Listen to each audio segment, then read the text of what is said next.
촬영 중에 그 두 사람이 탁 만났을 때 그 화면 안에 들어있는 두 사람을 보고 느닷없이 떠오른 표현이었어요. 그러니까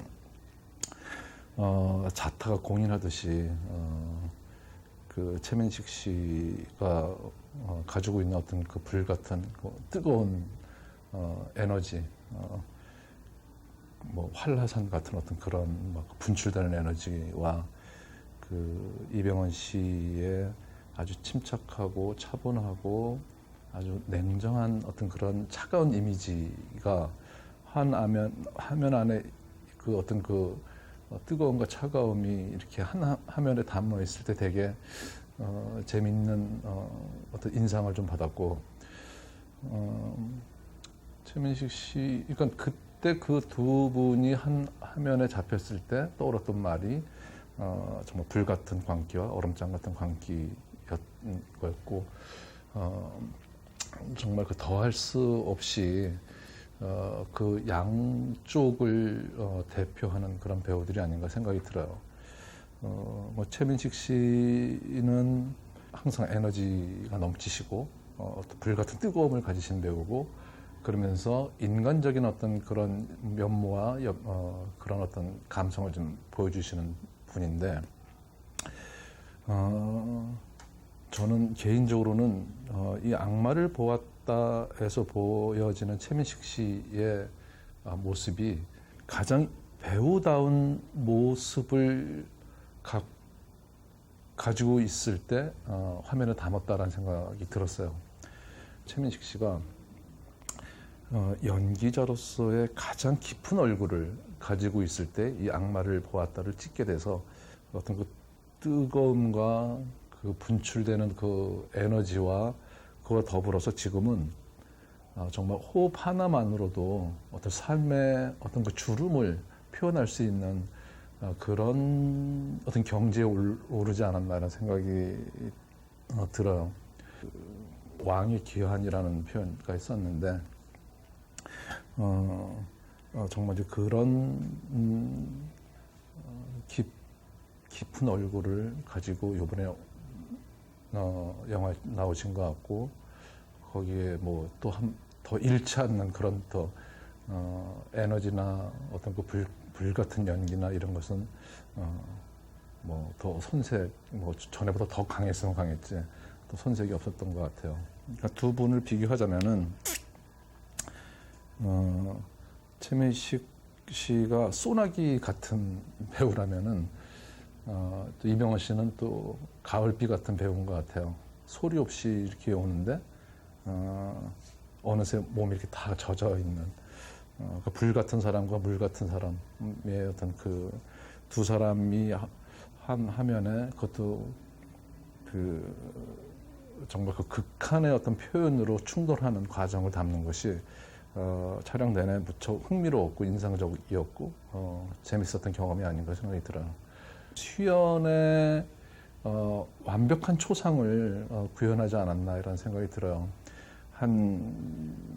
정말 만나지 말았어야 될 어떤 사람들이 서로 만나서 벌어지는 기상천외의 어떤 그 복수극을 두 사람이 벌이는데, 그러니까 사랑하는 사람을 잃고 그 분노와 그 감정을 어떤 차갑게 응시하는 시선으로 그 분노를 이렇게 억제하고 억압하고 감추면서, 그럴 때 이제 그 토해낼 때는 아주 너무나 독할이 많지 그것을 이제 감행하고 이런 모습에서, 또 촬영할 때는 너무 이렇게 그 표현을 절제하는 것이 아닌가, 감정을 자제하는 것이 아닌가 이렇게 생각하면서 촬영을 임했었는데, 편집을 하고 보니까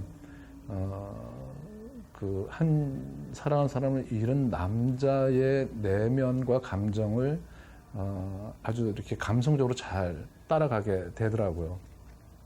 그래서 역시 이병헌의 어떤 그런 아주 작고 섬세한 어떤 그 그 표현의 영역이 도대체 어디까지인가가 궁금해지고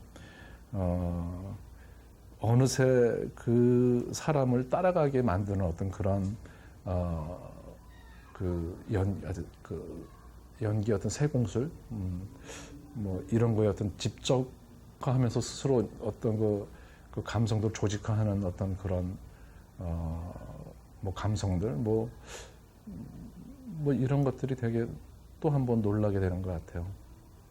드라마틱한 것 중에서 가장 어떤 힘 있는 드라마를 표현할 수 있는 게 바로 복수극이 아닌가 생각이 들어요. 그리고 또 관객들로 하여금 그런 어떤 그 감정이나 어떤 이런 것들이 이렇게 쉽게 입혀질 수도 있고 그것은 다시 말하면은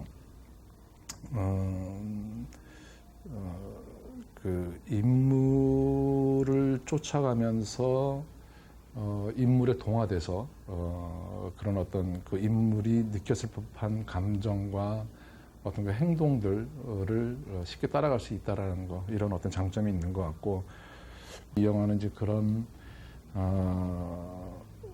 정말 어떤 극한의 표현을 보여줘야 되는 근데 맨 처음에 그렇게 이제 생각을 했고 그 복수심에 불타는 한 사람의 어떤 그 표현을 얼마나 강력하고 힘있게 표현할 수 있을까, 전달할 수 있을까 이런 걸 고민했던 영화인데 그게 그런 것은 바로 이제 복수극이라는 어떤 그 장르 자체가 가지고 있는 어떤 그 드라마 내용 때문에 이게 가능한 것이 아닌가 생각이 들어요. 그 보통의 어떤 그 영화들이 복수극에서 영화들이 뭐 약간 이렇게 그 뭐랄까 영화적으로 허용하는 어떤 그런 그 수위가 있는데 이 영화는 시나리오 처음 봤을 때 그것을 이렇게 뛰어넘는 정말 그 사람의 심정이 돼서 쓰여진 시나리오라는 생각이 좀 들었고 우리가 이제 어떠한 크고 작은 어떤 그런 뭐 일상에서 크고 작은 어떤 복수심에 불탈 때가 있잖아요. 그리고 또 뭐 내가 꼭 직접 경험한 것은 아니지만은 어떤 뭐 뉴스나 신문지상에서 통해서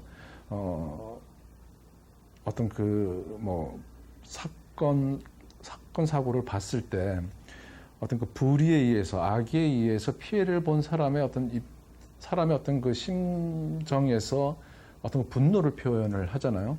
근데 그게 이제 그 분노를 표현하는 것을 드라마로 만든 게 이제 복수극인데 그런 것들이 종래는 되게 뭐 아이디어 차원에서 뭐 지나치든가 국한되거나 또는 맨 최종적인 어떤 그 과정을 되게 스릴 있게 서스펜스 넘치게 가지만 이렇게 복수를 하면서 이상하게 그 시시해져 버리는 어떤 그런 패턴들이 종래 복수극들이었다면은 이 영화는 아주 본능적이고 솔직하고 직접적으로 그것을 감행하고 표현한다는 점에서 되게 매력이 있고 다른 복수가 좀 약간 차별점이 있지 않나 생각이 들어요.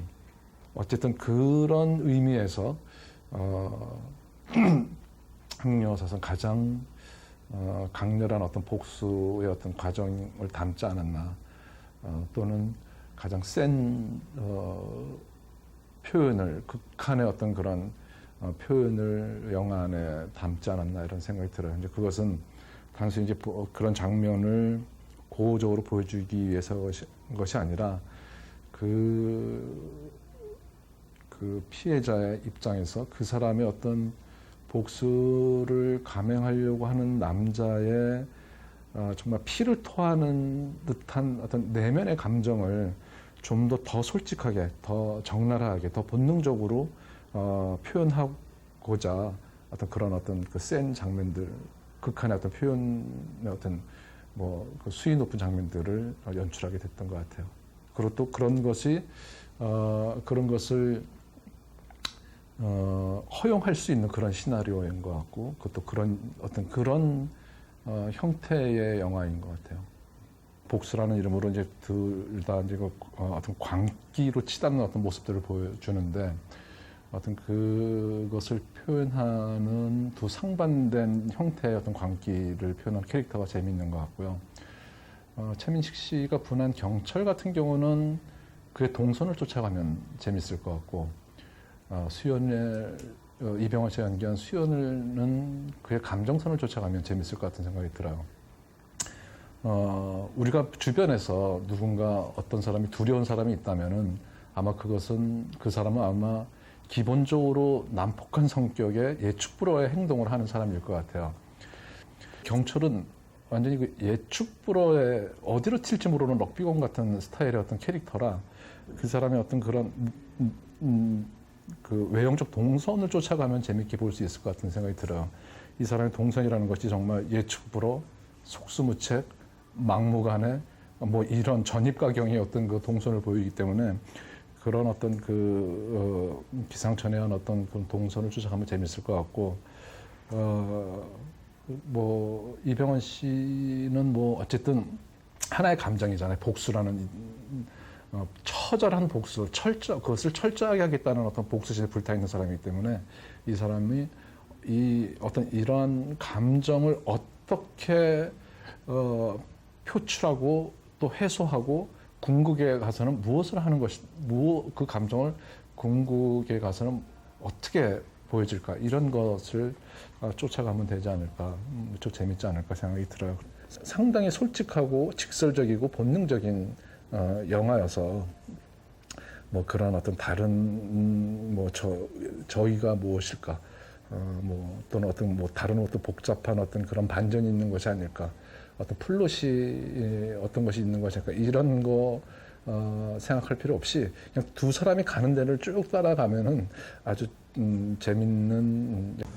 대본을 봤을 때 캐릭터의 느낌이라는 것은 그러니까 이 폭력과 폭력, 서로가 서로에게 고통을 주는, 그러니까 어떤 그 고통 속에 숨어져 있는 그런 어떤 인과관계를 떠나서 결국에는 고통만이 남는, 때로는 그 고통이 그 잔인한 폭력으로 묘사로 시작해서 어쩔 때는 유희 같기도 하고 농담 같기도 하고, 그러니까 고통을 고통으로 인식 못하는 어떤 그런 아주 그 인간이 겪을 수 있는 아주 가장 극한 상황의 어떤 그런 점들을 표현해내는 것이 이런 캐릭터의 매력이 아닐까 싶네요.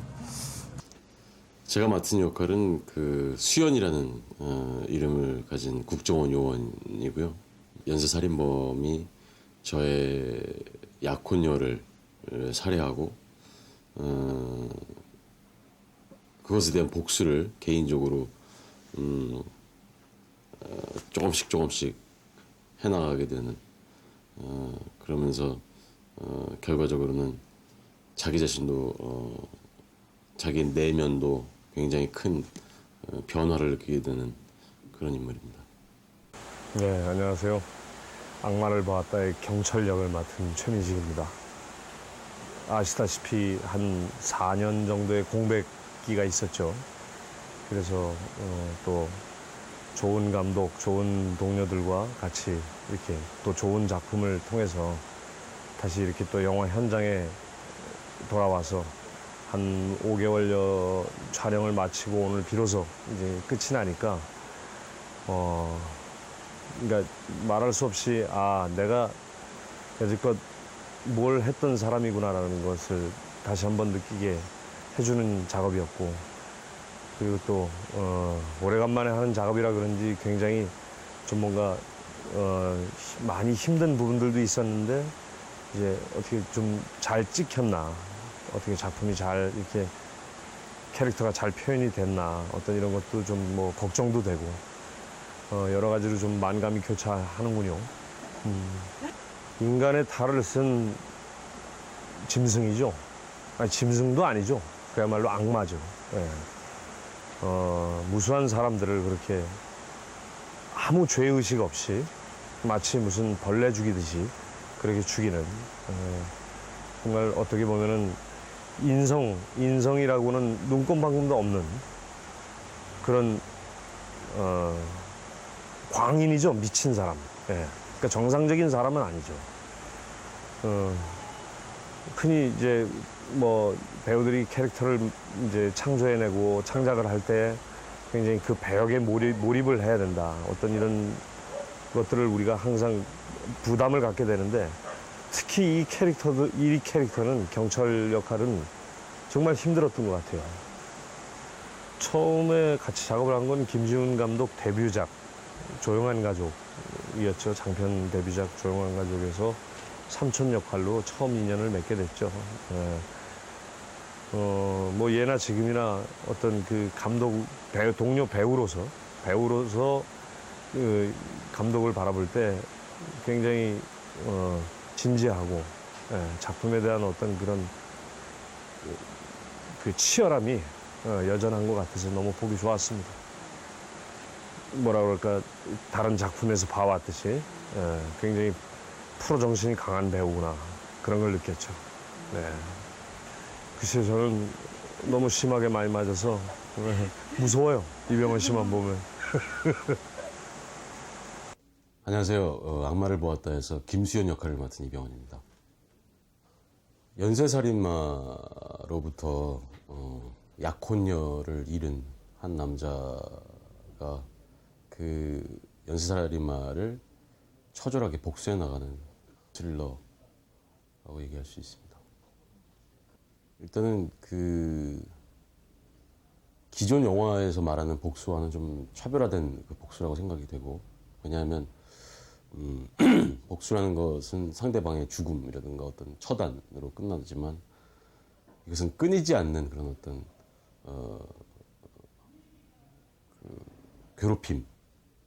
괴롭힘이라고 얘기할 수 있고, 그런 부분이 일단 특이한 점일 거고, 어떤 관객들을 해소시켜주는 그런 부분들도 있고, 또 의도하지 않은 그런 어떤 상황에서 터지는 웃음들도 분명히 있을 거고, 그런 것들이 아마 좀 독특한 색깔을 만들어가는 요인들이 아닌가 생각이 들어요. 정말 그 달콤한 인생이나 놈놈놈을 촬영하면서 느꼈던 감독님의 어떤 연출 방식과는 굉장히 많이 다르다는 생각이 들었어요. 촬영 기간도 상당히 다른 작품에 비하면 짧았고, 또 촬영장에서의 모습도 다르고,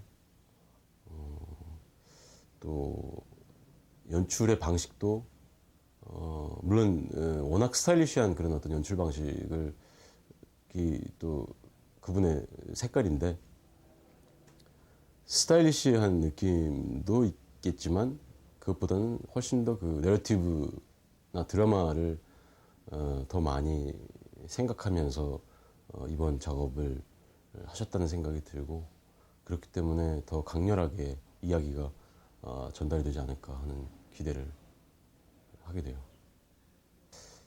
역시나 기대했던 것처럼 굉장히 에너지가 넘치는 그런 배우고, 굉장히 뜨거운 연기를 하시는 그런 분이셨는데, 저하고 어떻게 생각하면 그 굉장히 좀 다른 색깔의 에너지 그리고 연기를 하시는 분이지만, 분명 굉장히 보고 배울 것들 또 느끼는 부분들이 참 많았던 그런 선배님이셨던 것 같아요. 드디어 8월에 악마를 보았다가 개봉을 합니다. 많이 찾아와 주시기 바라고요. 극장에서 뵙겠습니다.